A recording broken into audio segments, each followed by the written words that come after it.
Alive! It's alive! Hey, everybody, and welcome to the 10th, that's it, number 10th show of the Nick and Jane Show. Woo! Woo! Woohoo! Well, I thought I'd better wake everybody up a little bit. 10-0, baby! 10-0! I've probably got in loads of trouble for trying to do 10-0 with my fingers as some kind of weird sign that upsets somebody. So if anybody's actually looking on our podcast feed, which is on oldwoodtube.com, I actually try to do 10 with my fingers, but if it turns out to be some kind of weird symbol that makes me look like a bigoted racist shithead, please let me know and I'll make sure I'll never do it again. Anyhow, do you want to start the intro, Gene?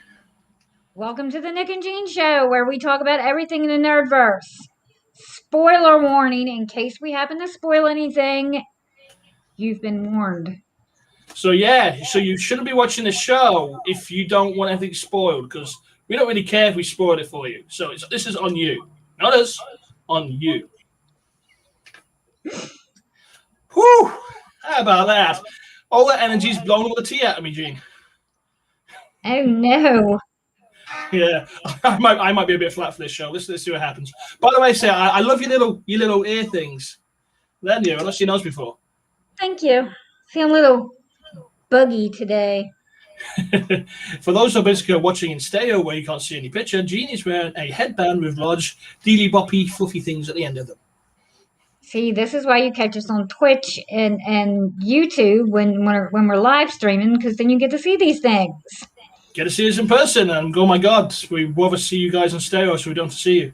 But yes, you can follow the show on oldwoodtube.com, and look at the live feed, and you will be seeing us there in all our Hawaiian shirted and furry bopper boogie headband glory and red hair. Oh, that's Gene.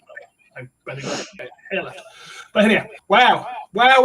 We are on show 10. Who knew we would basically have this much gas in us to get this far? I know. And to start our Monday off, Marvel gave us a gift. They always give us a gift, don't they? So do we want to talk about the Marvel gift first, or do we want to talk about our weeks first? What you choose?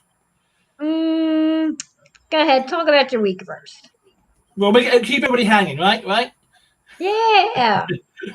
Okay, everybody. At the 50 minutes past the hour, we may actually be talking about the new Marvel Sizzle trailer that came out, which is a heck of a gift. But see, you know what? Marvel's just basically the franchise that keeps giving. What can I say, eh? Anyhow, it's been a bit of a quiet week, all things considered. I watched more Gundam Wing. I know I said last week I was going to start watching it and go watch something like Iron-Blooded Orphan like that, because the hyperbole was getting to me. But you know what? I watched a couple more episodes and I got back into it because when it comes to robot hyperbole fighting, this has the angsty edge of everything I've ever seen. I've never seen a bunch of people basically shout so much about their feelings by hitting each other with large lightsabers. It's fascinating. It really is. You know what? And at this point, after I finish watching Gundam Wing, I might actually try to find Gundam Fight, where they fight each other in Gundams wearing Gundam battle suits and stuff. So, oh, nice. Yeah, so you know what? It's getting to that point, and that's got a little bit less angst to it. So maybe when they get into the hyperbole speeches when they're fighting each other, we get less of the feels and more of the "I want to kick your ass." So. Nice. Yeah, I know. I also, I've also jumped back down the oval hole. Try saying that. Yes, we've been watching that this week. You know what? It's really kind of a weird guilty pleasure. It's like watching Next Gen, Star Trek Next Generation. It's like it's like harmless TV. Nothing ever really happens. So I'm enjoying it. But strangely political. But strangely political for a Fox show. Mm-hmm. Maybe Fox just saw sci-fi and you see basically some of the some would say woke writing that's got this show. Like woke, yeah. Say it's definitely more enlightened than I thought it was going to be. Yeah, definitely. Yes, but it's made for a better show for it, because honestly, I expected basically a bunch of stupid shit from Seth MacFarlane. And yeah, I'm not usually a big fan of his, but I enjoy Orville. Yeah, I think they've got something good going here, and I hope it can continue many a season. I really do. And wait, there's more. Finished watching The Great, that period dramedy with Aileen Fanning and Nicholas Hoult. Oh It's about Catherine. yeah. Yeah, that's finished. I've got this episode 10, which is the last of this current season, where she's spoiler starts the coup. But if you know anything about history, you know what happens between Catherine the Great and Peter the Terrible. But she's started the coup now, which is kind of good, and it's really actually a lot of awkward fun. I mean, it's definitely a dramedy, and it has funny moments too. And Nick absolutely amazing as Peter the Terrible. He's really like, right on the edge there of really inappropriate stuff. And he just does it so well. Oh yeah, he's a very good actor. He is a very good actor, and I think The Great is really, really showing his talents. And Aileen Fanning's really knocking it out of the park as well. But I didn't realize she's so like she has a very fair complexion. So she's always like red and blushing all the time. And I don't think that's makeup. I think that's really her skin Mm-hmm. complex. It's like, oh my god, this girl is constantly red faced. But you know what? He's done a good job. They're both doing good. They're both former child stars. They're both really are breaking out. Nicholas Hoult's took a little bit long. It's been a non-child star for a little bit. They are both doing great work in this show. So if you get a chance, if you've got Hulu and you get a chance to watch it, sit down and watch The Great. It is worth your time. Agreed. There we go. I should be getting paid for this. Anyhow, yeah, what's your sponsorship? Yes, head at Hulu, sponsor us. Please sponsor us. Please, sir, please. We'll even do Manscaped commercials. We're not proud. David Smith. Big up. I'll even say nice things about Zack Snyder. No, actually, no, I won't. I can't go that No, far. you won't. No, you won't. I won't. Maybe you can do it. And you can have a cardboard cutout. You can use my puppet, right? Hang on. You can use my puppet instead of me, and the puppet can come on the screen and go, "Yes, I like Zack Snyder too. He is the best director since Scorsese. He is so talented. Oh yeah. my god, I love those 4 hours. I moved to go to the bathroom. I just peed my pants. I didn't want to miss a thing. Oh. You know what? I see I've stunned you into silence. For all of those that watch to talk about Zack Snyder. So he made going forth known as the Zack Snyder friendly puppet. Ah. So, who knows? Maybe his what's that Netflix movie coming out? Was it Army of the Dead? Yeah, I think that's what it's called. Maybe that actually might be good. Maybe. Wow. Well, it's back to what he did before, so he didn't do that well before either, but maybe it'll be good. Who knows? Anyhow, look, I'm still indecisive. I'm going to quickly finish off what I did this week. Wilson Lego is growing a little bit more. I mean, my Sanctum Sanctorium modular that's gone down in the city now. Got my 1966 Batmobile. It's going to look cool and funky when I get it built. And I've been playing with the Lego, the Looney Tunes collection, which guys, if you're a fan of any Looney Tunes characters, pick a couple. Not going to be disappointed. But you know what? I'm digressing a little bit because this week I'm starting to get the art back from my my Awakenings graphic novel. Mm-hmm.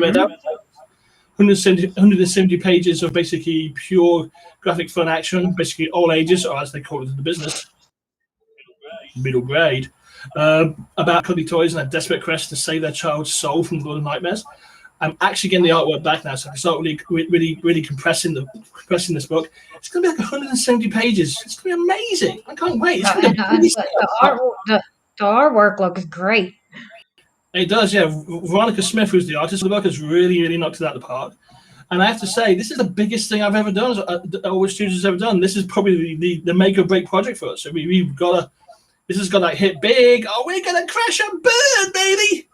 So But no, that's coming out. I think end of May, probably May, June, probably mid-June. Book's going to be around. It's going to be like 120 pages for like 20 $20 for paperback. Or if you want to get $30 for a hardback, so it's going to be in line with the trade paper, the trades you get out there from DC and Marvel. So I'm not pricing myself out of the picture here, but really, really glad about it. But wow, I am getting excited. There's artwork's coming in. I start lettering. I start putting stuff together. Fantabby dozy! It really is.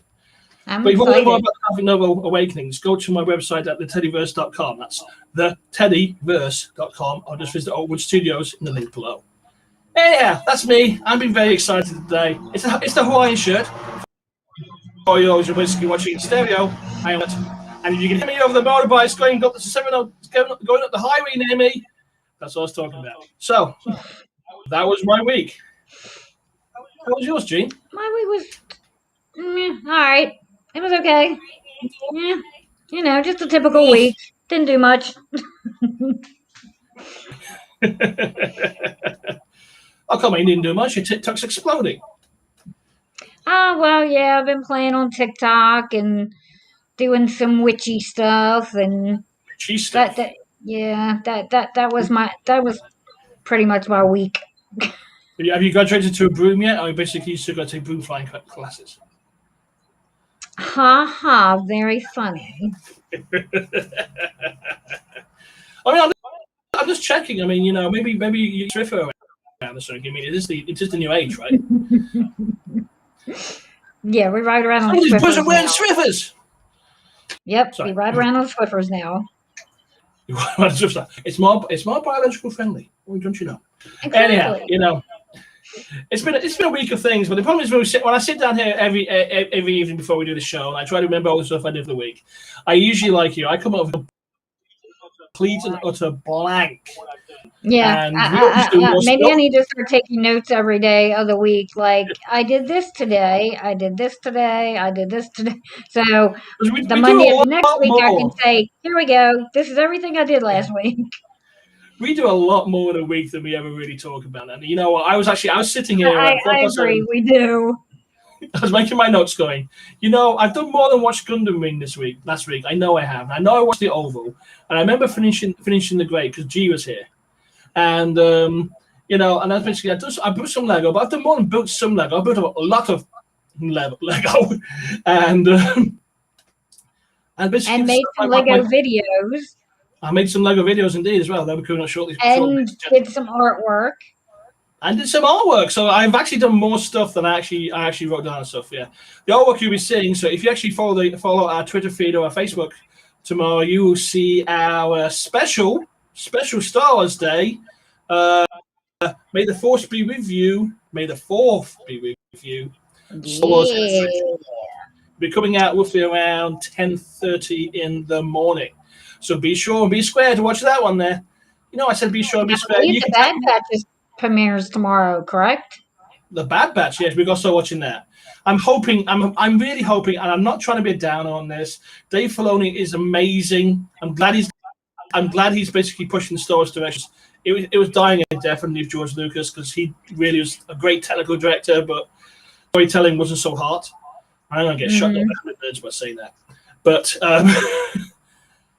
I'm hoping it's not a ploy just to sell action figures. If that makes any sense. Like G.I. Joe in space. Mm-hmm. I'm hoping it's not that. I just don't. I mean, I'm sure it's not going to be because it's basically the Bad Batch has appeared in the last season of Clone Wars, and it wasn't actually too bad an episode arc. It just felt like you've got the strong guy, you've got the technical guy, you've got the sharpshooter guy, you've got the knifey leader guy. They're basically saying, "You're an action figure. You're an action figure. You're an action figure. You're an action figure." No, I don't think that's why. And I don't think Dave Filoni would do it for that reason either. No, I don't think he will either. But I'm hoping that basically we're getting a good story, and it's not just basically just going to be kids a complete kids tale. Yeah, what the successful Clone was basically make it very much an all ages layered storytelling, and they kind of did the same thing in Rebels, so it had some really creaky parts here and there. But we'll see. Well, I was considering because it's May the 4th tomorrow, so maybe be some live streaming tomorrow. Are you gonna get maybe do a live stream Star Wars watch or something. Okay, cool. I mean, remember, you cannot do anything Sith related until May the 5th. Yeah, that. Well, I was gonna say, and then on May the 5th, then maybe watch Well, we'll see. We'll see. Lots of stuff to happen. Lots and lots of stuff to happen. But yeah, let's talk about Marvel's gift, shall we? Let's talk about it. Let's unwrap it. Marvel's gift. Were you guys away? Did you guys see it? You was on YouTube. It was everywhere. You knew you saw this. It was the Sizzle Reel for Phase 4. Yeah. Why don't you take a second in there? Marvel's releasing a Sizzle Reel for Phase 4. And boy, oh boy, did they wrap this beauty up. Oh wow. I'm amazed. I'm excited. I'm bursting with energy and joy over basically what they're putting into Phase 4. We are literally for 2 years getting four movies a year. 4. Yep. And they're small movies. They're basically throwaway characters.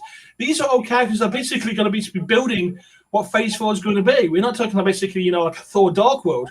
We're talking basically, Spider-Man, Shang-Chi, Black Panther, Thor, all that stuff. We're not talking basically, middle grade characters. So basically an Ant-Man movie, though there's an Ant-Man movie in the release.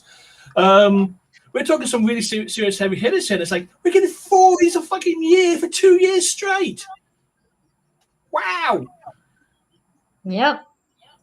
And we got new scenes for Black Widow. Mm-hmm. We got a trailer for the Eternals.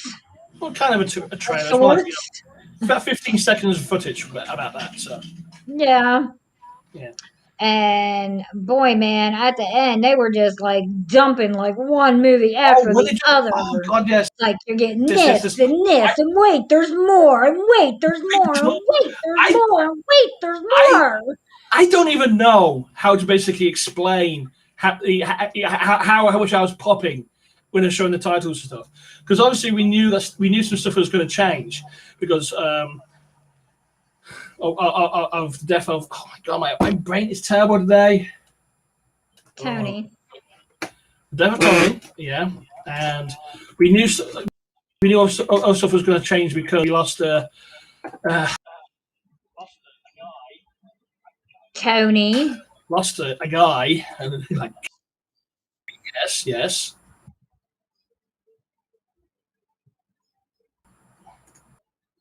Are you there?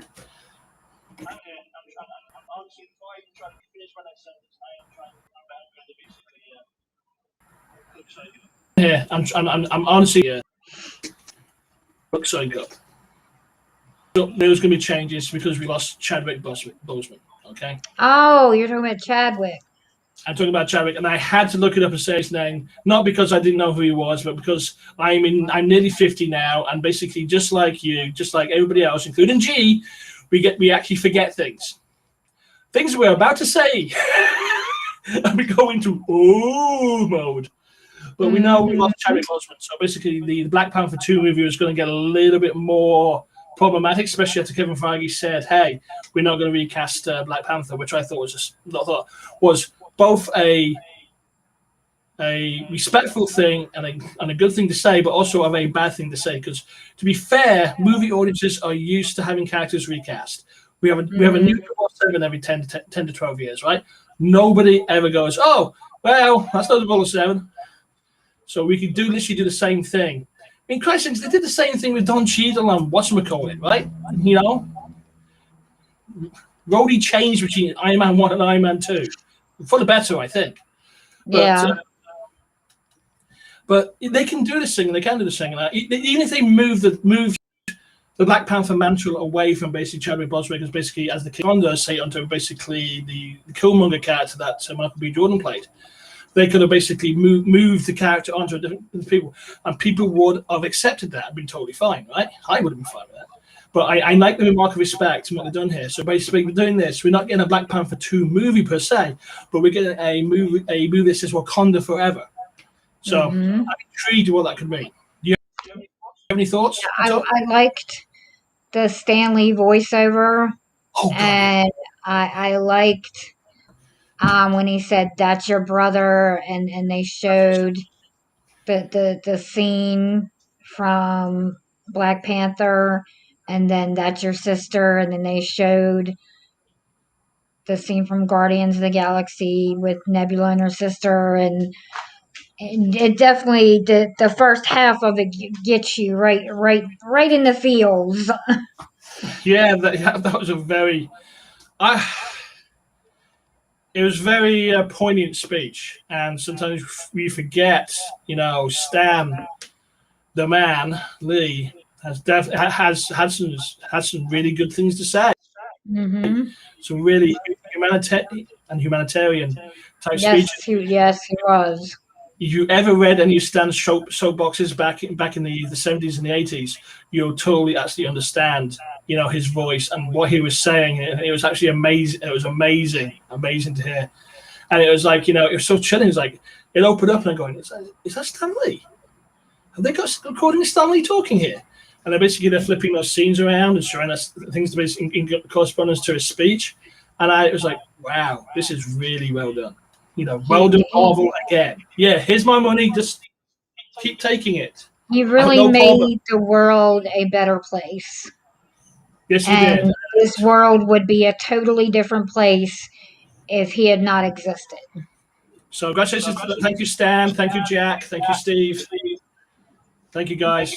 You've been launched the modern comic era, and thank you very, very much. Especially Jack and Steve. You're dearly missed. And Stan is always going to be the man. But Jack and Steve, that's Jack Kirby and Steve Ditko, by the way, anybody. They are sorely missed so, especially Jack Kirby stuff. You guys should check out his artwork, and you start realizing exactly how dynamic and how he really birthed the modern comic art movement. Everything we do in comics is basically an imitation of Jack Kirby. It's as simple as that in terms of art. The guy just basically owned comic books. His panel work is just amazing. So. Agreed. But yeah, we got to stand the man, and it was marvelously done. And then we got a bunch of titles thrown at us and a bunch of release dates. Which I know. Go ahead. Were you a little disappointed that we didn't get to see any footage from Spider-Man No Way Home? I was. Because it's close, right? It's December. So even if it's just like putting the mask on or something. Yeah. Yeah, I was just a little disappointed then. So we've got it's just so much stuff coming up, and it's all falling in really pretty much after the Black Widow. It all falls in the fall and winter. So we've got Black Widow July 9th. Looking forward to that. Then we have Shang-Chi September 3rd. Yep, that should be a lot of fun too. We have the Eternals November 5th. Absolutely no idea what to expect from the Eternals. I know nothing about these characters. I know they were Jack Kirby, but that's all I know about them. So this is going to be fun. See how they basically turn these characters that are even less known in the Guardians of the Galaxy into basically a Marvel force. We'll see. Well, we're going to see how their came to be and how them being here put, the MCU Earth on the trajectory it went. And where the hell were they when Thanos was around? I guess we'll find out. I know. Please keep going. Then we have Spider-Man No Way Home, December 17th. And this is just 2021. This is this year. Yeah. Then 2022, let's see, March 25th, 2022, we have Doctor Strange, Multiverse of Madness. This should be pretty surreal. This should be very, very surreal. Then we have May 6th, 2022, Thor: Love and Thunder. What do you think about? What do you think that's going to be like? Oh, it's going to be. I think it's going to be crazy and colorful, and just like the last one. It's going to be. I think it's going to be a fun ride. You think it's going to be a fun space opera type ride with basically basically just pushing all the craziness of having a space Viking? Yeah, I think so too. I'm actually looking forward to this one. I think by that time we might actually get back into a movie. So let's hope so. Then June 8th, 2022, we've got Black Panther: Wakanda Forever. How do you think they're going to do that? I think they're going to have some on-screeny death or some reason that basically Chadwick Boswick is no longer Black Panther anymore. I don't know how they're going to do it. Is it going to be a death and a funeral or something? I've got no idea. I mean, are we going to see basically a new Black Panther by the end of this movie? Or are we going to see Wakanda go into outer space? Because newsflash, Wakanda is actually in outer space in the Marvel comic books right now. So who knows? I got no idea what to expect. Me either. So this is going to be interesting. I think maybe Shuri's in charge. Well, we do know Shuri becomes the Black Panther in the comic books, but Kevin Feige's already said the Black Panther is not going to come back as the Black Panther. So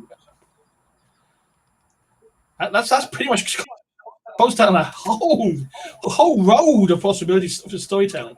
Mm-hmm. So I've got no idea. Is this where we're going to see Naomi?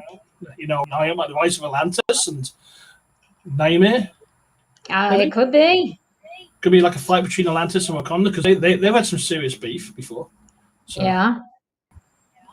And they've already hinted at it. So yeah, so they hinted that the seismic shift in the middle of the Atlantic Ocean which nobody checked out in the Endgame because really, frankly, nobody could be bothered because there's like a huge catastrophe going on, known as half the population of Earth had disappeared. Yeah. Okay, keep going. Then we have The Marvels, November 11th, 2022, which they didn't call it Captain Marvel 2. They called it The Marvels. They did start off basically with a placeholder saying it's Captain Marvel 2, and I knew that was only going to be a placeholder. But then we're going to have Margot Rambeau and Carl McCann. Oh, it's going to be great. It's going to be great. I'm excited. I'm really excited. And by the way, all those people out there, and I read some videos today about basically the Marvels guys. You're all internet trash pandas. Sorry, but you are. That's all I got to say about you. You're pieces of shit. But I'm not sure what you're talking about. What are you referring to? Basically, I've been bopping around some comic book groups up on Facebook today, and basically seeing reactions, trying to read people's reactions to basically the gift that Marvel's given us today, and they've pretty much been loving everything that's been coming out, apart from basically the Marvels, which is basically the Captain Marvel movie too, right? Yeah. We already know last time Captain Marvel rolled around last time out, and there was a bunch of fucking hate by a bunch of a certain segment of the comic book industry. Not the industry, comic book readers and fans. And basically this one's got like twice the amount of hate for it. Nobody's even seen it yet. It's like, guys, you know what? You're internet trash pandas. That's all you are. I mean, I've heard some people say that it feels like a diss to Brie Larson's Captain Marvel by naming it The Marvels. Oh, yes and no. I mean, I guess that's kind of the kind of thing. But I've just been reading this. People are basically, I'm not going to watch it because of this, of her, because of Carla Khan, and basically Carol Danvers, that sort of stuff. It's basically the objections I've been reading have not been basically based on the movie not being Captain Marvel and the Marvels. It's basically because the characters are all women, and it pisses. It really does. A bunch of I agree. I think it's fucking shit. It's that or because of religion. What religion? Well, Kamala Khan's isn't she? She's Muslim. So Muslim? what? Huh? Muslims gotta be superheroes? What the fuck? But I agree. I'm just saying these people have not even read the fucking book. Read the fucking book. Then you've got a fucking right to basically all over it. Sorry, but you have. You tell us this is kind of a bit. So, I've basically read I didn't know anything about Miss Marvel last year. Basically, I wanted to find out about this character because she's had a huge breakout for a brand new character. Has only been around for like 5 years, I believe now. Yeah, she's had a breakout, a huge following. New. And I wanted to find out why. So I sat down and I read the books and I found out why she's basically exploded as a character. The writing is amazing. The character is amazing. Her powers are fantastic. She's a little bit of the Spider-Man struggle. She's basically trying to balance, school life and superhero life and that sort of thing. It really is a good book. So all the pieces of fucking trash panda shit there. Shut the fuck. I'm sorry. There we go. It got to me a little bit. But I think this is going to be a fantastic movie. I'm really looking forward to it. Me too. Okay. And then pull me away from this negativity. Give me something good. Then in 2023, February 17th in 2023, we get Ant-Man and the Wasp: Quantum Realm. Quantum Mania. Yeah. Kang the Conqueror's coming. Yes, he is. You know what? I've enjoyed all the Ant-Man and Wasp movies so far. They've been absolutely hilarious. They've got a little bit more of a comedic value than a little bit more of a comedy value than the other ones. They usually some kind of feisty thing going on, but they are a lot of fun. They are. I love Paul Rudd. He doesn't age. I mean, I loved him like since forever, but like I love him as Ant-Man. Like it's perfect. He's perfect. Well, I'm not sure he's perfect as the Ant-Man, but he's definitely made the role his own. And I think he's a good Scott Lang. Scott Lang he shows the character of Scott Lang pretty well. And I'm excited by this because this is Quantumania, and I think this is basically the gateway to start seeing Kang as a threat. I think in a couple of other movies you might see Kang in the background sort of shit going on, a little bit like they did with Thanos, so they can burn him up a little bit. But this one we're going to see a bit. I think we're going to see and learn a little bit more about Kang. So we'll see what happens there. Yeah, I'm excited. I'm excited for Kang to be introduced. I'm looking forward to that. Is he going to come as Purple Face? Who knows? Who knows who will be? Yeah. I'm interested to see how the look they give him as well. So, what else you got? And rounding out the 10 movies. Yeah, this is the 10 movies that we know the dates for, by the way, everybody. Yeah. I'm sure there's going to be more added. Oh, yeah. Guardian of the Galaxy Volume 3 comes out May 5th, 2023. And that's not counting in between those movies all the Disney Plus stuff. Like Loki. We'll get into a second. Can we get to that in a second? I promise we'll get to it in a second. Because those are 10 movies that we know about. That's 10 movies over the next 2 and a bit years. 4 a year for 2 years, and basically 3 movies in 2023. Because did you all catch the final few seconds of that Sizzle trailer? It's 4 in the Fantastic Four font. Yep. They're coming Marvel's first family. Just when and where is the question? I want us to open up, and here's my vision for this. I want us to open up as a pure 1960s superhero movie. I want all the stupid hypertech. I want this to be pure Mad Men, right? Mm-hmm. I want an entire movie of basically this superhero team in this insane hypertech world that they built, full on of the full 60s attitudes and absolutely everything, until the last 5 minutes, and then get blown away and pop into the MCU as we know it. That's what I'd like to see. Sounds good to me. So anyhow, that's enough about the Marvel movie goodness. I know you've got a crap ton of stuff you want to talk about, basically in the news about the Marvel TV shows, which I know nothing about. So I'm going to open the floor. No, I was just saying that in addition to those movies, in between there, we're going to be getting all the stuff on Disney Plus too, like the Loki and the What If and the other series that are coming. So we know we're getting Loki in June, right? Yeah.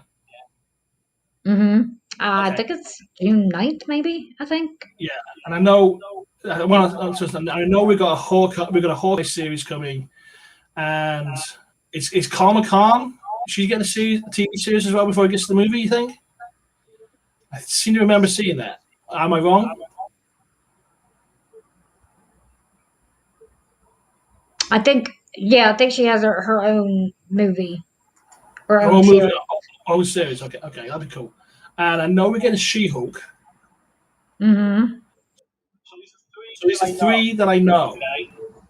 Now they've been building up the Young Avengers, so maybe we might hint of the Young Avengers thing, which might see an introduction to Iron Lad, which is like Kang the Conqueror but Iron Lad sort of thing. So we know are the ones that Miss Marvel, Hawkeye, and She-Hulk are the ones that we know that's a series, but we don't know when. Is that right?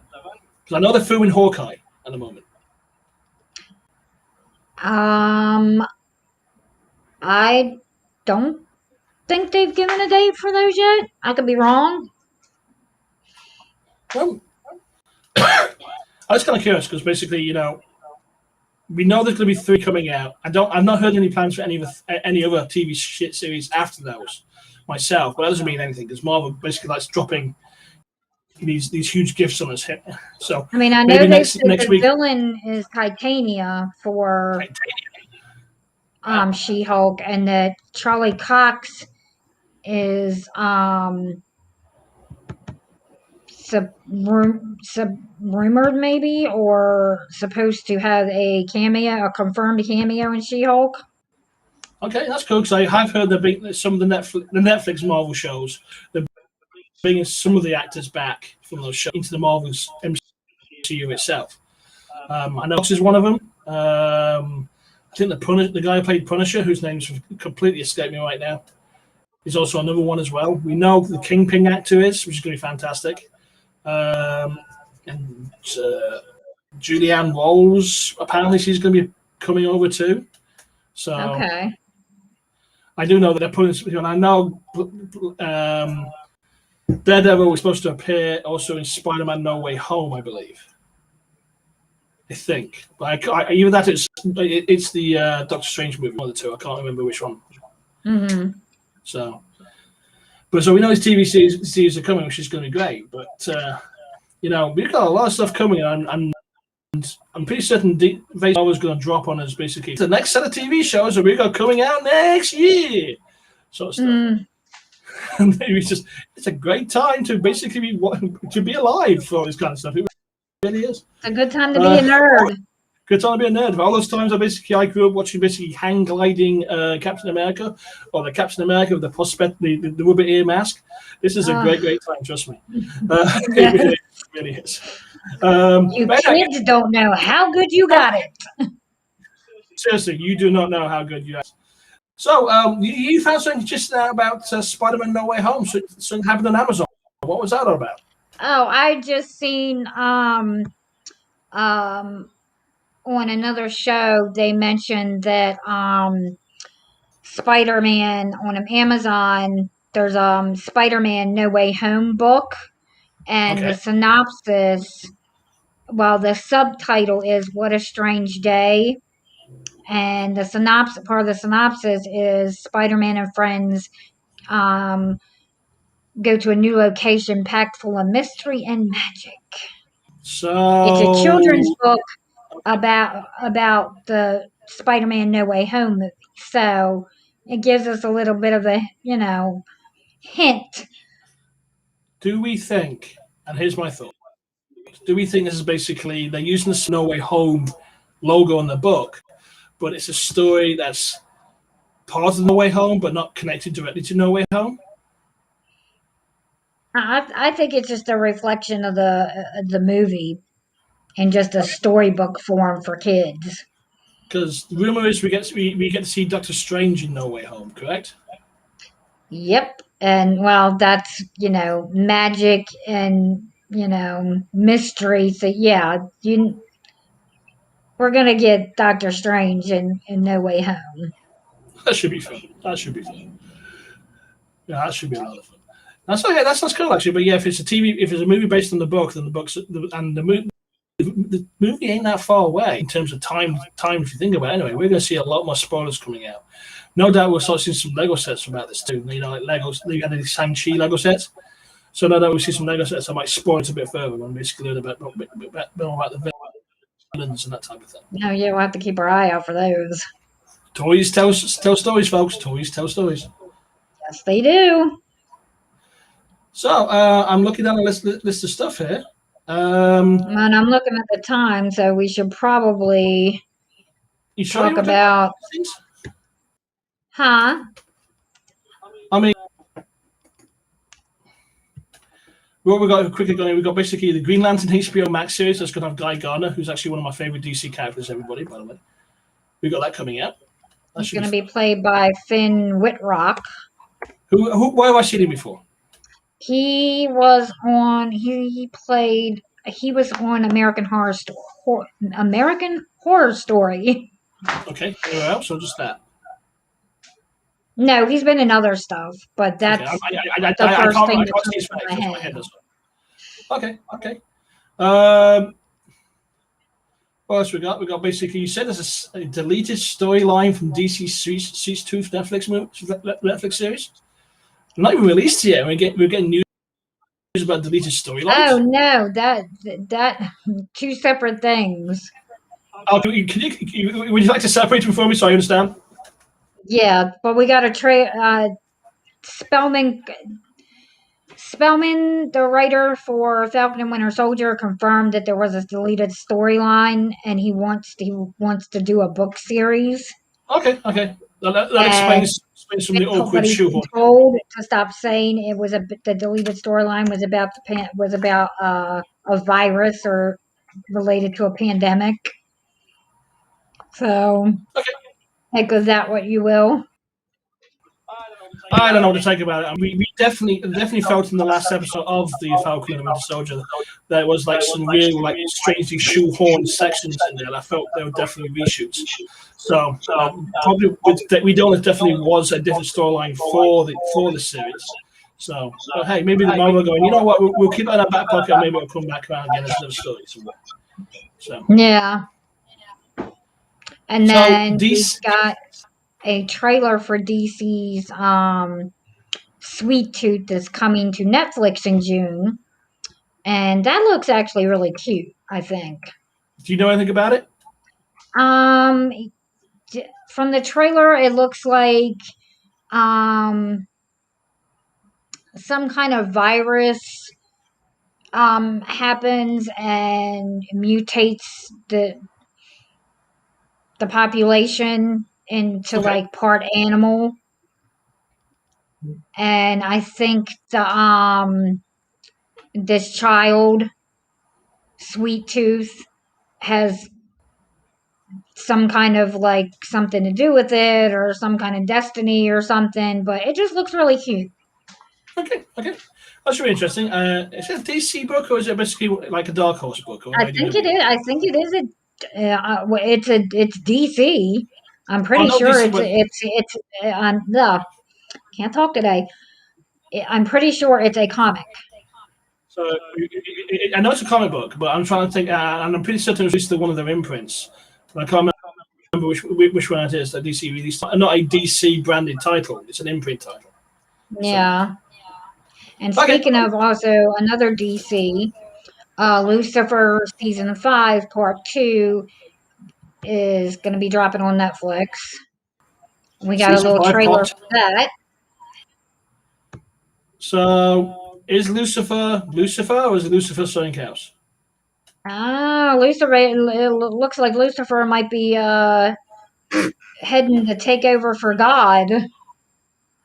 Because Lucifer is technically a fallen angel. Yep. Right. Is this Lucifer as we know Lucifer, or is he something else? I don't know. Have to watch and find out.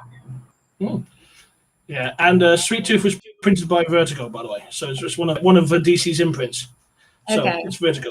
Yeah, so it's like that alternative weird title. So the same people that printed the Sandman books, I believe. So. And the last bit of DC news was we got a trailer for DC's Fandom coming in October.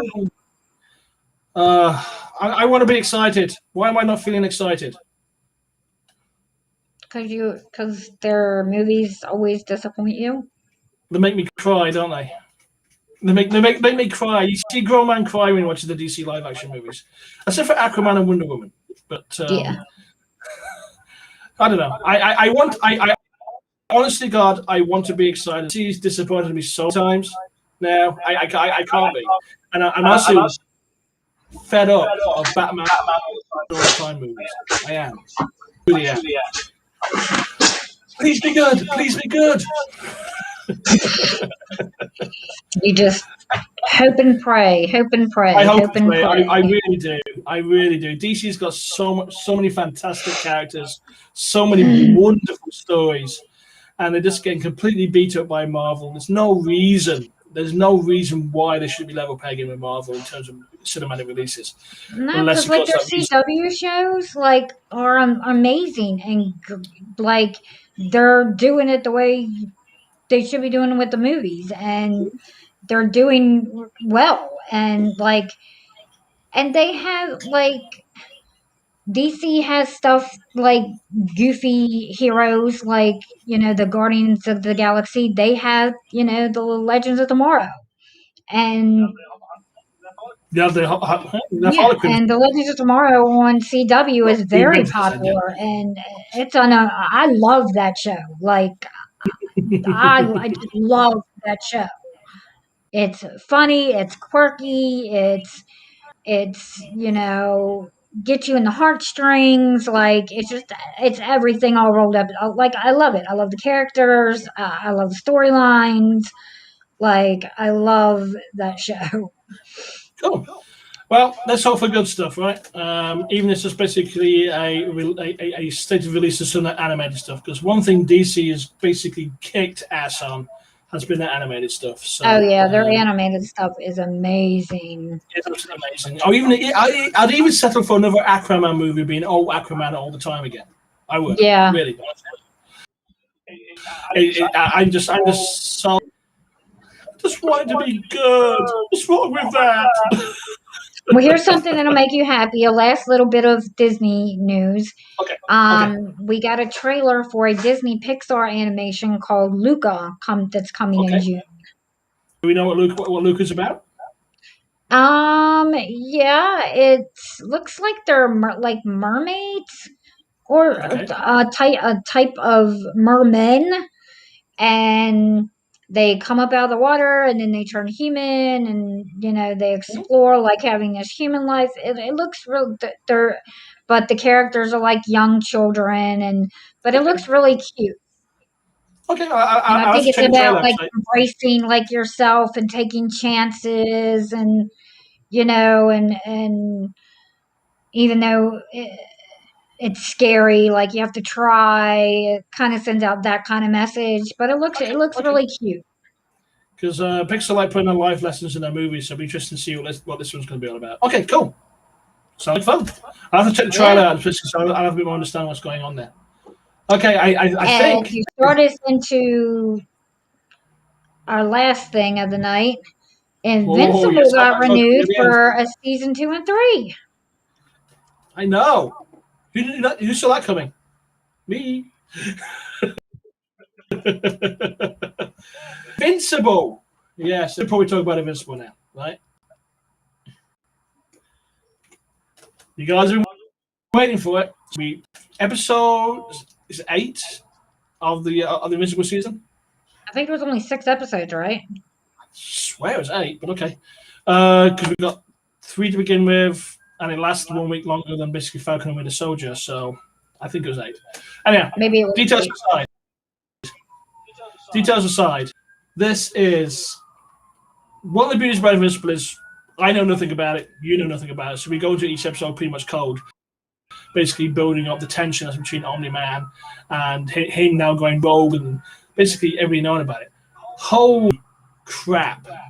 Oh my god! Whew. When he goes, when Mark gets his ass, he's basically getting his ass kicked by his father.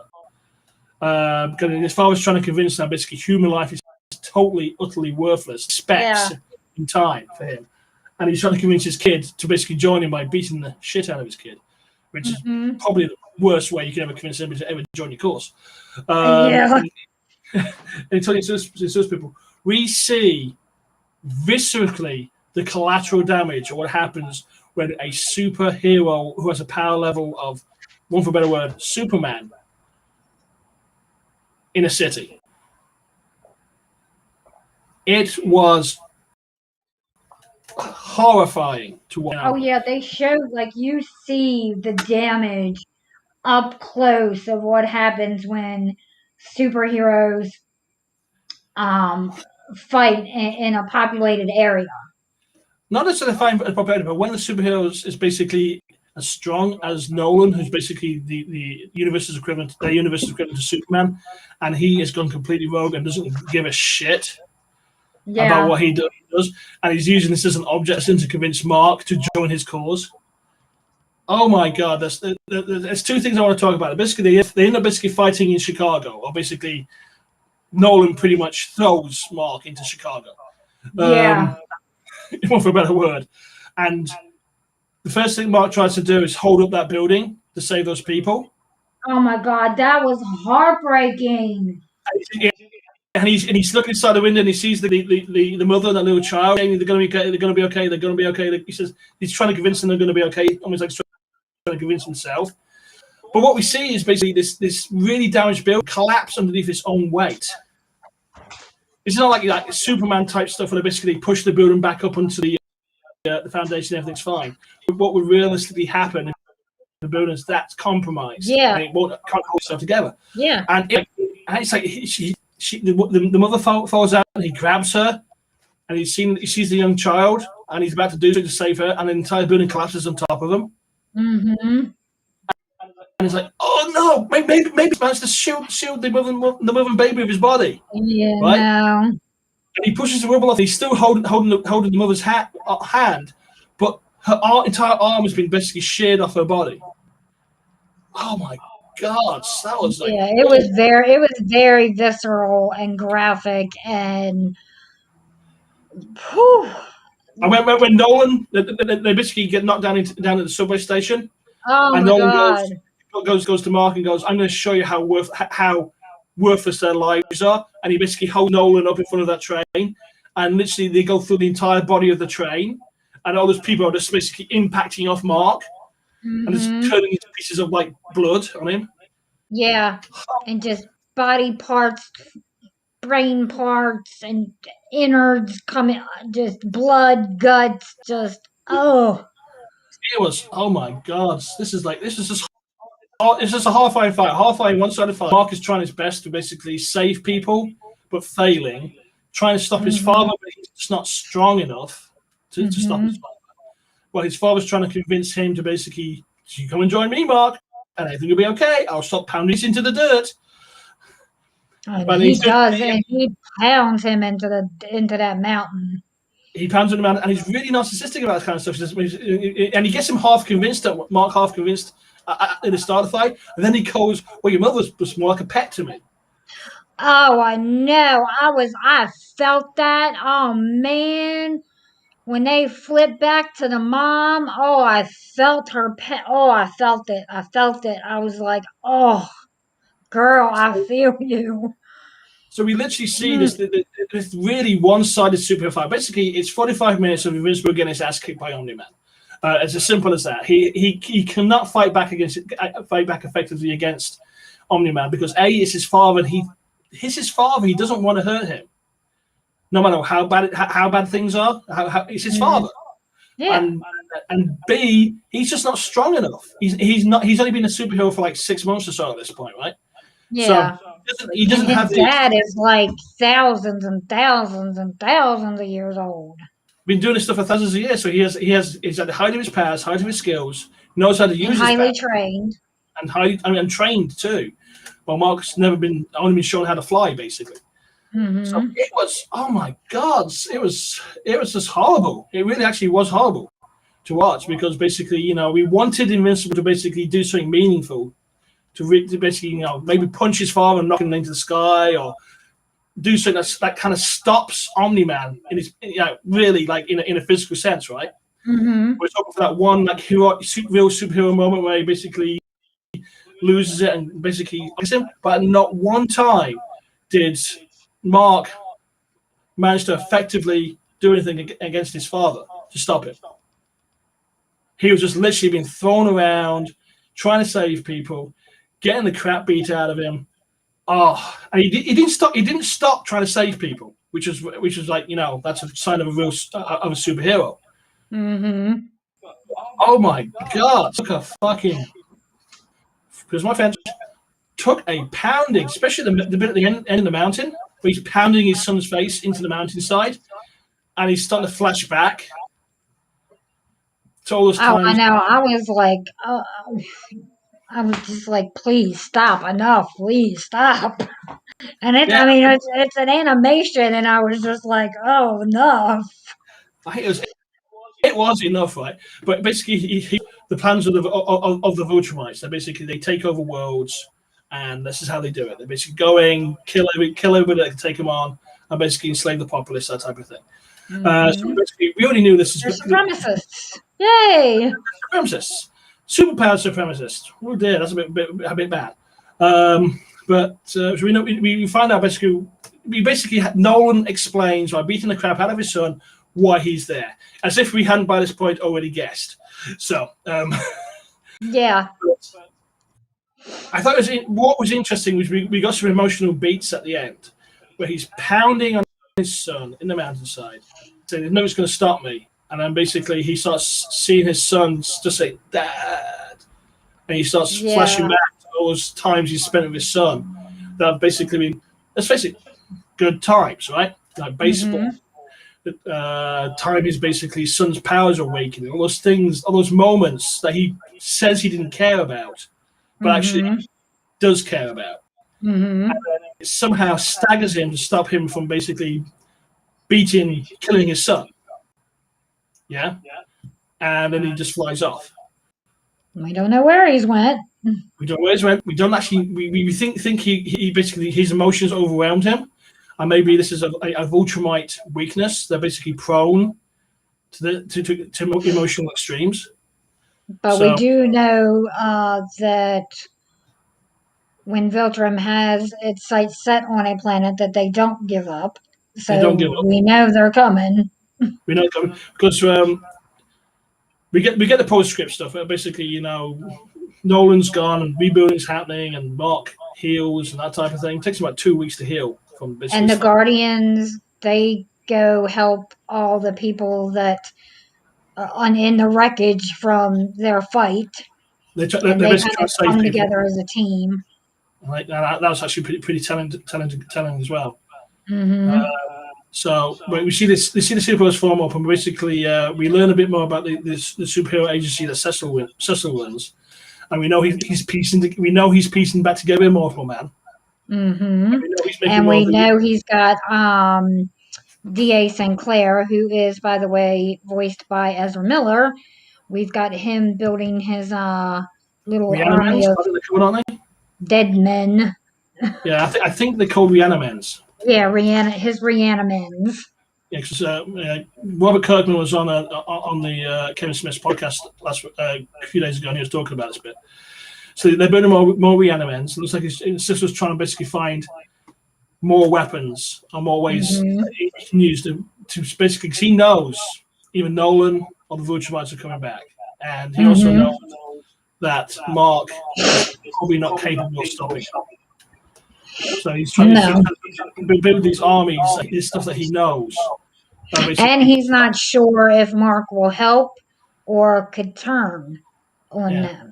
So he has to cover his bases. Yeah, his sister was basically the Nick Fury of basically the Invisible World. But yeah, that makes a lot of sense.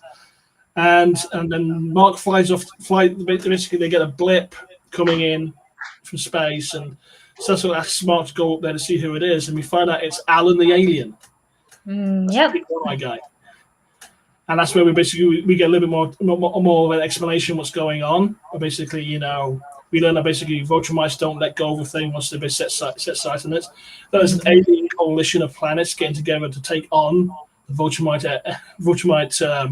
empire. But Alan the alien is the last of his kind as well, who's basically was reduced to fight Viltrumites. Yeah. That was an interesting tidbit. Yeah, so that's interesting as well.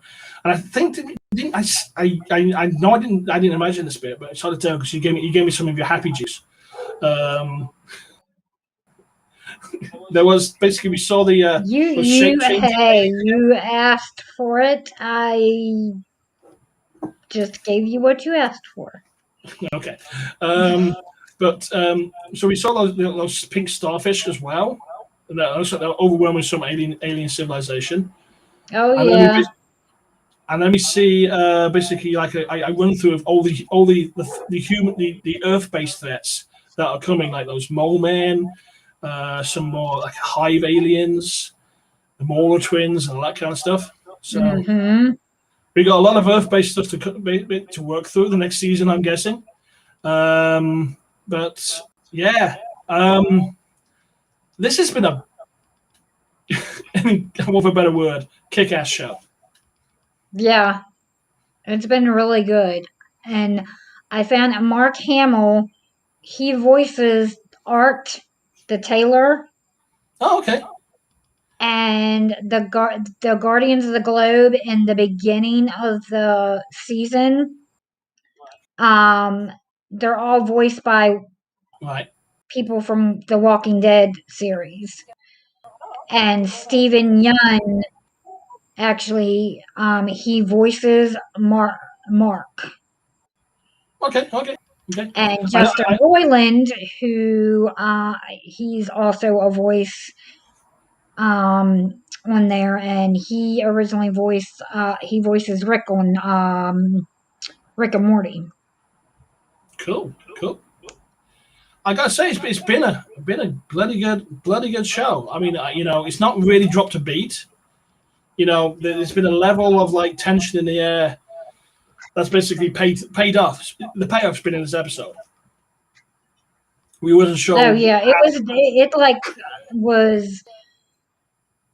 went beyond my expectations. Like, I was not expecting it to be as graphic and visceral as it was for the anime. I enjoyed it. I enjoyed every second of it. It was fantastic. I mean, the first bit of visceral gore that we got was basically when Mark saves that pilot. He gets him down to the ground. The pilot's like, "Oh my god, thank you for saving me!" And then basically Nolan appears behind him and just squashes his head. I knew. I was like, please, no. And then he just, and I'm like, oh no. And G next to us went, "Oh my god!" And I went, "Ooh." Yeah, I think what really fools us about Invincible, and folks, this really is one of the things that lures you to full sense of security about the show, is it's got a very, very, very good American animated Saturday morning show feel to it. So it's very clean animation. There's no shading, crazy shell shading, or like dark shit going on inside the animation itself. It's very clean color thing, very primary. It's very well animated, beautiful. But it's very primary, so you don't expect to see the sudden gore thing happen. No, you don't expect it to be that gory. Because you get things like just to think of it, basically the superheroes are hitting each other, but we may see a bruise form eventually, or like a little blood out the nose sort of thing. We are seeing bits of body getting pulled off and people's heads getting squashed. You're seeing blood splatter fly and. Oh, speaking of blood splatter, covered in blood, just like I said. Covered in blood. They're gonna clean that. They're gonna clean that up for the next season. Yeah, I'm wondering if it's gonna be clean at the start of the season again. If they're gonna do it like they did this season, if they'll do it again, just bloodied up. But yeah, I enjoyed the heck out of the show. I cannot wait until season 2. I think Amazon's got that can run and run and run because there's a lot of Invincible books, and I know they got plenty to pull from. And I know only from listening to the Robert Kirkman interview with Kevin Smith was basically they've changed stuff in the show that's different to the books. Yep. So there's stuff that's moved around, or stuff that's basically pulled in, or stuff they put new things in, which are basically so. And I tell you this, it's been around for a long, long time. I really would like to pick the book up and read them, but I don't want to spoil it. Yeah, I want to read them too, but I'm afraid if I just pick up one or two to read, then I'm gonna want to keep reading and reading and reading. I really am. One of the things I'm really enjoying about this show is I know nothing about the characters. Yeah. And I'm really enjoying this. I feel like too that you could read them and they're like deviating from the books and changing things. So you probably could read the books now, and even if you go past where they're already at, may still be okay because they're changing things. So you still may not know what's going to happen. Yeah, I guess. I just don't want to know. That's the thing. Yeah, and, it is kind of nice not knowing. It's not something, and I'm enjoying not knowing anything about these characters at all. I mean, at the very beginning, the first episode we saw Invincible, where basically we had Omni-Man that basically set to be as the fatherly Superman type thing, and we saw the basically the father-son moments, and it's set up. I thought it was set up to be like, okay, here's the father. He's a little bit of a dickish, but he's basically going to be a mentor to his son type scenario type thing going on. And then basically they did that swerve at the end, where basically he goes in and kills the Guardians of the Globe, and we're going, what the fuck are we watching? Yeah. So we had the whole swerve thing that basically made the show a much more of an interesting thing than we thought it was going to be. And it's definitely an adult cartoon. Yeah, I'd say mature. It's just mature is probably the best way to describe it. It's a mature cartoon. It's a mature cartoon, which basically means every kid in the world will want to watch it. Well, yeah. Guess what, guys? There's no boobies. Sorry. There's no cartoon boobies. No. Not in this show. Lots of blood and gore, though. So lots of blood and gore. Lots of blood and gore. Anyhow, that's all I have. Yeah. It's we don't Falcon stuff to basically bit off. We got a lot of Marvel stuff that we weren't expecting. We will just be talking about Invincible, which we thought was going to make a shorter show than it actually has turned out. I'm looking forward to see what else we're up. I think we've got to start watching other stuff now, right? So.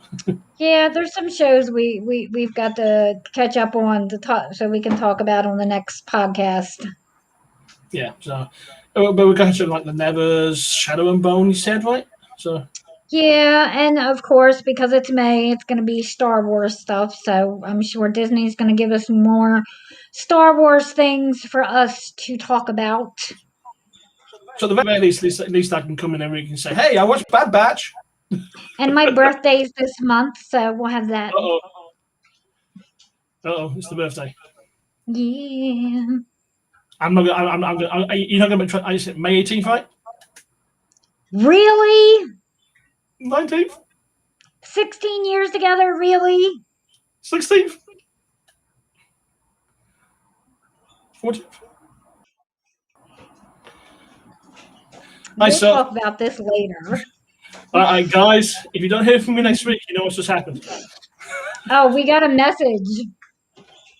Okay. Let's hear this message. You want to play it, G? Yep.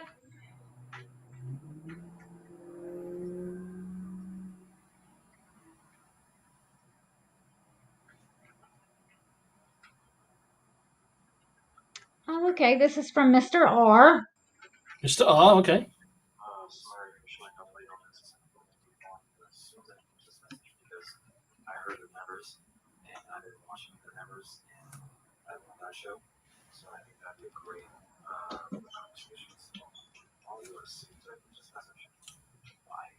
Awesome. Oh, awesome, Mr. R.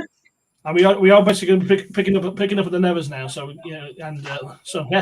be talking about. Yeah, we'll be watching that this week, so we'll be talking about that on the next podcast. So definitely follow us and tune in. We do appreciate the message, by the way. Thank you very much. Thank you for listening. Yay! Yay! I guess we they like us. They really like us. We your friends. Yay! Anyhow. And that's all for this week's Nerdlings. Good night, G. If you enjoy our nerdy ramblings, then please, please, please be a peach and make sure to like and subscribe. You can find the Nick and Jean Show wherever you digest your podcasts, and be sure to leave a kind review. This has been an Alt World Studios production. Be sure to follow us at altworldstudios.com. You all have a great night now. Good night.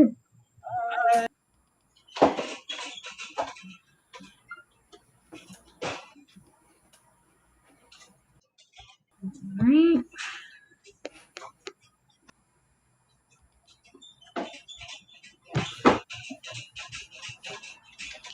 I can hear you.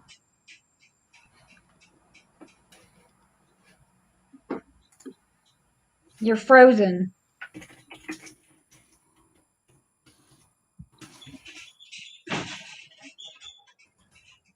I'm killing it.